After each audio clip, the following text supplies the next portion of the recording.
today one of the things we did was play around with the fan veils a little bit. And that's a prop that has a silk veil attached to bamboo spines. So we can use it either closed up and do things with it, or we can open it up and you have that wider part of the veil on the end. Now, one thing that we talked about was that as you're doing moves with the fan veil, you're not just doing the veil in front of you and not moving with it. It should be an extension of you. So if we are drawing a big figure eight, we're actually shifting our weight back and forth.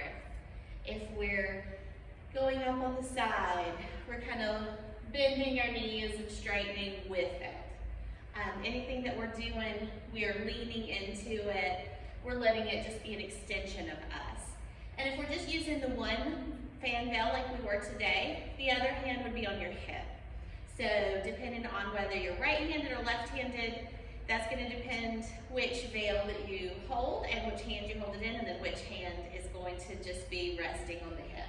Now the thing about those fan veils, to know which side you should have, if you're right-handed versus left-handed, whichever handedness you have, when you open the fan, the spine that's on top should be under your thumb, and then the spine that's sticking out the other way, the other side, should be like under your fingers on the back.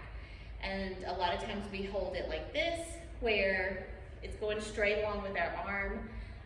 There might be a few times when we hold it a little bit differently, but mostly you want it to be an extension of your arm itself and not just sticking out from it so much.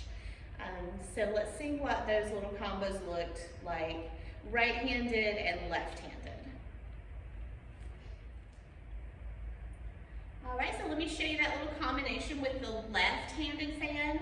Now keep in mind the left-handed fan, the top bamboo little stick that's in there is gonna go under my thumb, and the bottom one is gonna go under my other fingers. When it's closed, then I want to open it. I just have to turn loose of everything but the thumb and then grab it back again behind. And I am not left-handed, so this may not quite look as smooth as the one I do with my right hand, but I think you can get the point with it anyway. So we're starting off with them closed. The fan is closed up. It's draped over behind the right shoulder. So I'm holding it in my left hand. My weight is on my right side. My hand is touching my right side, and the fan is draped over behind that shoulder. I'm going to hip drop with my left hip, and it's gonna be an 8 count, although you might not quite get 8 because it might take you a second to catch up with the music. So you hear the music, and then you might be like 2, 3, 4. And just keep in mind it's gonna be an 8 count, and then the music shifts into something a little bit more flowy, and when it shifts, for that next 8 count, we're doing a figure 8 with our hips. And it's gonna start on that left side, going front, back, right side, front, back, left, right. And then here, we're actually gonna display that we have this beautiful thing behind us. We'll pull it off of our shoulder and take it down to our left.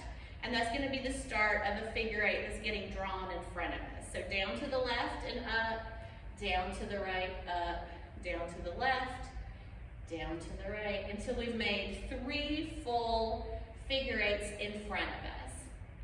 And once we've done 3 full figure 8s in front of us and we've ended up on this right side, we're gonna bring it up and go across to the left and across to the right. Now we're gonna squiggle up and down. So since I'm over here on the right and there's a little bit extra in the music, I'm gonna take it over to the left side, go up and squiggle down. Bring it back to the right, take it up and squiggle it down. And then in the middle, same thing, up and squiggle down in front of us. So we want to, from there, go up and up to go overhead one more time, from left to right, right to left.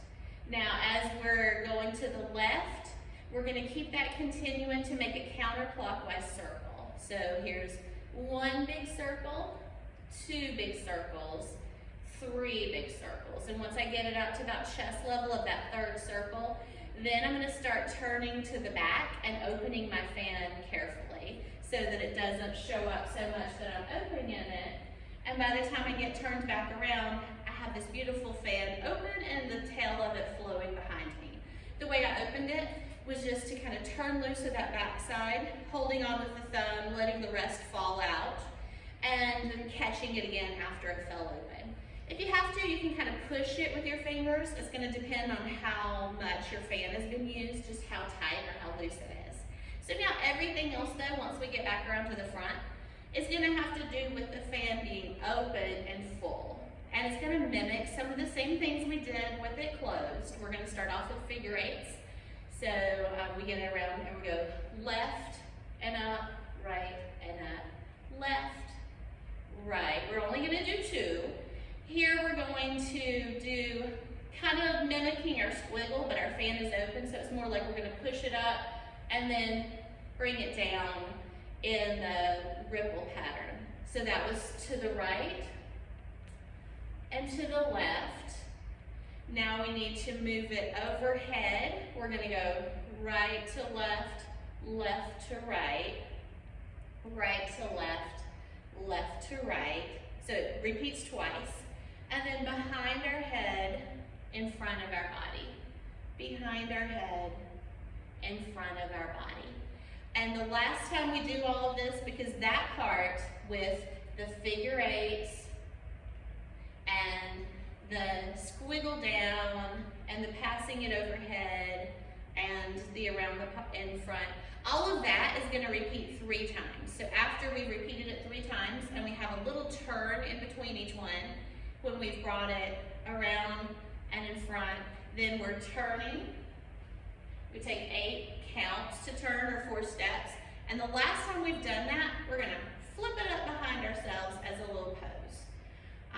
So all of the stuff that you do with it closed, you only do that 1 time. All of the stuff that you do with it open, you're actually going to repeat it 3 times.